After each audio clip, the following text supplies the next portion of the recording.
Are you struggling with a lack of confidence after a huge setback? Well, today I'm going to talk about this. And if you stay until the end, I have an extra point for you after my other points and tips I'm going to give you. Okay, so I'm going to share some stuff openly now with some setbacks in my life, even in the last year and a bit. I lost a job really just about a year ago, I'd say. I got made redundant.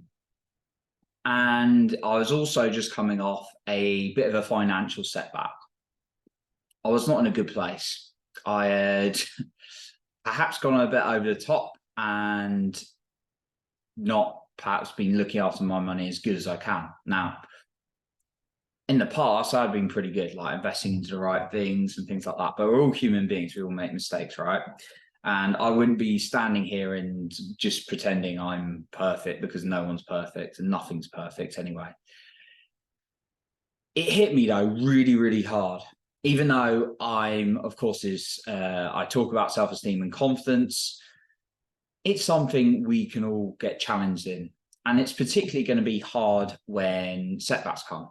Now, for me, coming off a financial challenge and actually having to reach out and ask for support it didn't feel good, right? The support's really good, and don't keep it bottled to yourself. Yeah, I felt a bit, mess things up. I had to ask a couple of people close to me, and yeah, I managed to work it out and get it out. And then soon after that, I get made redundant in a job. Great.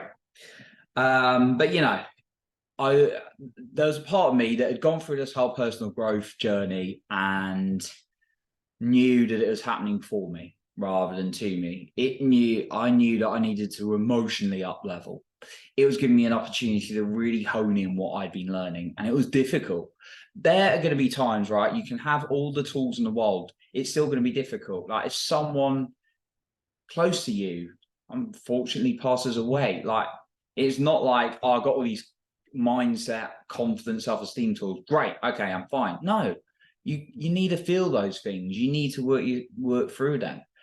Like actually, it is traumatic when you lose a job, when you go through a financial situation, when people go through breakups. When I've had situations that's not worked out in the past with when I was close with a girl or whatever, it's really hit me hard. It's kind of traumatic. And obviously, if you lose someone, I've lost people as well. Like when I was a 3-year-old, I lost my baby brother, or 2.5, and that's traumatic. Trauma doesn't just mean losing people. And I actually had someone on trauma a while back, which is a really good episode, actually. And if you want the specific episode on what that is, obviously feel free to reach out to me on social media. She was a trauma expert. And it was really hard to apply like some of the feel-good tools after those instances. And you may be going through a massive setback right now, and I just want to let you know that I've been through massive setbacks in the last year. It was really hard, and actually after those times, things were not easy, right? I was getting on a podcast and making content on what I could say and share. Yeah, I've got to be open about it. It was really hard. Okay, and I've got to share that with you, But there were certain things that allowed me to rise up and build my self-esteem and confidence again. Even the start of this year, I've had 1 or 2 challenges, and in certain different types of relationships. And that's been challenging for me, and I've had to apply a lot, right?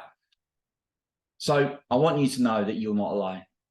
And I know plenty of people have gone through setbacks, and it's not saying like you should just feel fine when you've had a setback. No, that's the opposite. I'm just saying, no, you're not alone. Okay. And there is a way forward. When things get hard, it's harder to trust ourselves because we haven't been through certain situations before. Yeah. Have you ever gone through something really hard and you come through it, and there's a part of you, depending on how much self-esteem and confidence work you've done on yourself, and that's why it's so key to be consistent. And one thing I learned is there's a couple of practices I needed to keep up even more going through the hard periods. you know, things like telling myself I love me in the mirror, even more than just upping that. It's like your emotional workout needs to increase in those times.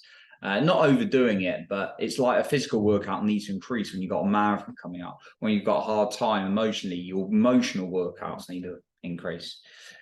We lose trust because we've not done something before, and it can really impact our trust. So it's really important to just give yourself the credit as you're going through. Now, it's easier said than done. Of course it is, when you've got these emotions going through you, and you've got your thoughts affect your feelings, and that releases these stress hormones in your body, you know, adrenaline, cortisol. It's difficult. And that's why some of the things I'm going to give you that really helped me get through some setbacks when I had a setback in my confidence. Ask yourself this: how is it helping you though, by just being alone and in a situation and having a setback from my confidence and not acknowledging it? Because I've been there in the past and it doesn't feel good. It makes it worse by just not acknowledging it and trying to dismiss it and just get on with things. So make sure you're reaching out to people and you're moving forward, even though it can be a challenge at first. So the 3 tips or bits I'm going to give you is, number 1, acknowledge it. As I've just been saying. I'm separating these into 3 different ones. Acknowledge the setback. Don't deny it. Start writing out or saying out loud how you're feeling to yourself. Like, what's happened, how are you feeling? And sometimes when I've got like paranoid about a certain situation, even when I just say it out loud, it like really puts things in perspective. So it's like, I've lost my job. And now I'm getting emotionally charged. Now, actually, when I say it out loud, it kind of takes some of that stress off a little bit, especially when sharing it with other people, because I'm like, okay, that's just the situation that's happened. Obviously, that means there may be a little bit of financial scarcity. And then it allows me to think, okay, what do I need to do next? And it's really difficult to do it on your own because you're emotionally charged right then. You've got all these feelings firing off your body. What if, right? And then you got this lack of like confidence. Are you going to be able to deal with it? But actually acknowledging it is the first step. The second thing is, make sure you're giving yourself plenty of self-care. This is something we hear, but do we do it enough? I'm not sure. You may do. I don't know. You know, I wasn't. I was like, in the past, I've, you know, drunk to, not drunk like every night or stuff, but, you know, had a few drinks now and then because, and sometimes more than a few drinks on a night, honestly. At the moment, I'm not even drinking because I'm on the 75 hard challenge. When I've like been in those times, I just wasn't caring for myself. I was eating rubbish as well. I remember going for a really setback after it didn't work out with a girl in 2019, and it felt horrendous, and I was just really not looking after myself. So make sure you're giving yourself plenty of self-care, like giving yourself some time to do what you like. Maybe it's a walk or something. I like going for a walk with a coffee in the morning. Yeah, granted, I try not to do it too often because I try not to waste too much money on coffee, even though takeaway is so much better than how I make it, and I don't want to buy a coffee machine. Yeah, that's me. I like going for a walk with my coffee. I try not to have too many coffees for a stressful period because the anxiety is increased for me personally with coffee, and I know it does to some people. But what is it for you? What is self-care for you? Do it for you. Like, I like exercise as well. That's a form of self-care. And then the third one, really super important, really helped me through hard periods, is get the support from others. And I want to say this as well: support from the right people, because I'm very fortunate. I had lots of people when I admitted the situation offering support. Some people want to offer support and they're not always the best people. But like, they can have really well-intentioned hearts and really amazing, like loving, like, I don't know what the term is, but they got amazing sort of like love about them. They do care, yet they're not always the best people to talk to. I had a couple of people reach out and they were going through some horrible things themselves, and they'd been in difficult situations for a while, and they're like, oh, let's talk. Now, if you're talking to someone who's really struggling to get their lives together, or they've got some challenges themselves, It's not usually the best idea. That sounds a bit harsh, but you need to look out for you, because they're probably going to give you, they're coming from a place of bad habits. Instead, get yourself, what I did is get myself back with a former life coach who was really super helpful. And she's got her life together. She's, you know, nobody's got their life perfect, of course, but, you know, she's got a good handle on things, a good experience in emotions and dealing with things like this. And I had a therapist as well, who I've worked with. And also I got into a breathwork community where they're really good at, that would be an extra thing I would share with you, is get into breathwork, because it really allows you to get the physical feelings that have been released, like cortisol, like adrenaline in your body, out a bit easier. Because mentally you can talk with someone, but actually physically, when you do things like breathwork and somatic work, it will allow you to release it from the body, because lots of our memories are stored as part of our in our body as well. So definitely check out somatic work, and it's something I'm actually going to look to get certified in the future, because I see the power it's had over me, the power in a good way that it's had on my life. So get support from others and the right people. Now, I had close family members. Very fortunate, you know. I'm not going to stand here and say, oh, I've got a load of toxic people in my life. I haven't. I've had challenges with my own mental talk from my own experiences and held myself back. And that's why I make this podcast. Yet there's been people close to me who actually make me feel worse after I talk. And they don't mean to be, they're really well-intentioned, loving people, yet they make me feel worse. But there's some people I talk to and I feel a lot better.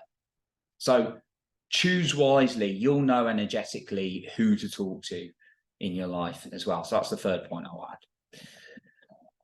Okay, so my final point I want to share with you after those, if you've had a setback, how you really can build confidence up again, is keep consistent, but set realistic goals. Like if you're going to the gym, like you usually have like an hour gym session a day, and you're trying to do that, and your energy's sapped because you've got a stressful situation. Stress drains a lot of energy, and your confidence is lacking. You've had a huge setback. Just keep consistent by doing maybe something 15 to 20 minutes a day in terms of exercise in that example.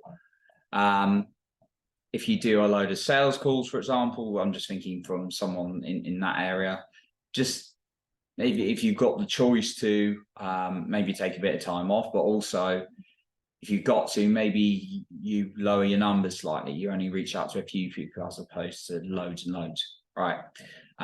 Mind you, obviously, if that's going to impact your business, you may need to rethink that as well. But the general point is have something to aim for, because that's going to give you like ambition still, but don't overdo it. Just have consistent small action in those periods, because that's going to allow you to have confidence that you're doing things, but you're not overdoing it, because when you had a huge setback, you've got stress, it's draining you. So that'd be my final bit of guidance for you then as well. And that really helped me, just being consistent. I'm doing the 75 hard. If you've never heard of it, it's basically a 75-day challenge. I did it because I was in a bit of a difficult spot, and then I just kept being consistent with it, and it's built my energy up again. So that's what I'm going to share with you.